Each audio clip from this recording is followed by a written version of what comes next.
The Presidential Award for Excellence in Mathematics and Science Teaching is awarded to and recognizes those who are exceptional teachers in the field of science, technology, engineering, and mathematics, better known as STEM. And we had one local recipient of the award this year. We've got Jason Orlen from East Millsboro Elementary joining us on the CoastLife couch today. Congratulations. Well, thank you very much. Yes, so tell us how you feel about winning this award and sort of the process of obtaining this award. Well, first off, super excited about it. Definitely didn't anticipate actually winning the award when I went through the application process.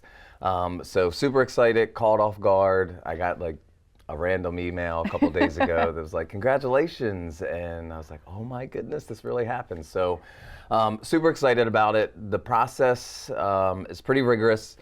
It starts with, you can be nominated for the award, and then from the nomination, you can apply for and go through a pretty rigorous application process.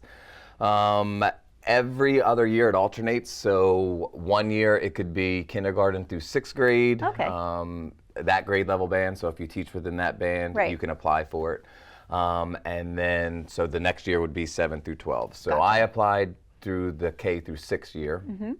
The application process, you have to submit a video of yourself teaching a lesson, and then a pretty extensive narrative and reflective piece, written piece.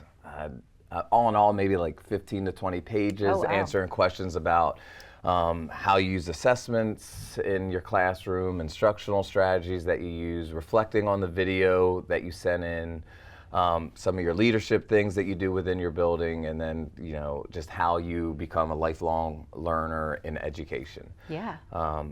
From there, you submit everything, and then at the state level, they have a board or a panel of mathematicians and scientists and educators and administrators, and they use a rubric. They score it from the state. Each state selects up to 3 finalists for each category, so science and math, so 6 finalists altogether.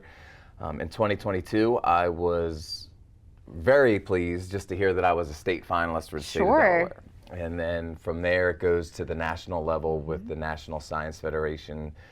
In correlation with the White House, they score the ones that the state submits, and then from there they determine one winner from each state for each category, so 1 from math and 1 from science. Whew, that's a lot, and clearly very well deserved, because like you said, it's a rigorous process. They don't just pull names from a hat and say, all right, you won. You know, this was a lot of work, and a lot of years of effort have gone into this and making you the educator that you are. So is working in education something that you've always wanted to do? I didn't necessarily take the conventional route. Most teachers, you know, like when you ask most teachers that, they're like, oh, ever since I was a little kid, I played with dolls and wanted to be a teacher. Yep, exactly. And I can't say that was exactly my route. When I graduated high school, I still wasn't sure what I wanted to do. I joined the military. I came back. I used the GI Bill. I kind of went into teaching because a couple of my other friends were doing it. And I was like, all right, well, cool, I can do this, and I can still try to figure out exactly what I wanted to do. Long story short, the more that I spent time in college with education, the more I started to really like it. And then, obviously, once I started teaching, I really grew to love it. And I was like, lucked out, chose the right path. That's awesome. And I know you're, you know, in the elementary school space teaching, you know, math and science fields with this award. Not my strong suit. So how do you keep kids, you know, that young interested in your field?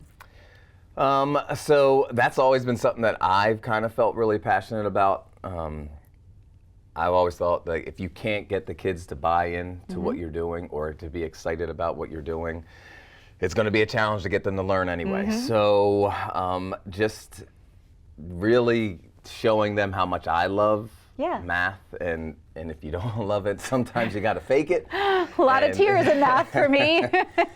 So just showing them, you know, they see the joy that I have with it and the love that I put into it and the energy that I put into it, and then they kind of feed off of that. That's awesome. Now I know that there is an award ceremony for you at the White House. That's going to be really cool. Tell us, are you nervous? Yeah, a little nervous for sure. No timeline has been set yet, so I'm not sure exactly when to expect that, but definitely excited and nervous about it. I've been reading up more about it because, again, I didn't expect to win. So looking into all this now, I'm like, oh my goodness, I got to prepare. Yeah. So it's like it looked like it was like a week-long convention of this and that, and I think a trip to the White House. So pretty excited. Awesome. We're very excited for you. Congratulations once again. This is a well-deserved award for you, Jason. And thanks for coming in and sharing the great news here on CoastLife with us. Thank you for having me. Of course. Coming up, though, on CoastLife, we know that language barriers should never keep kids from excelling in any space. We've got the organization that is working to make sure that that's never the case when we get back.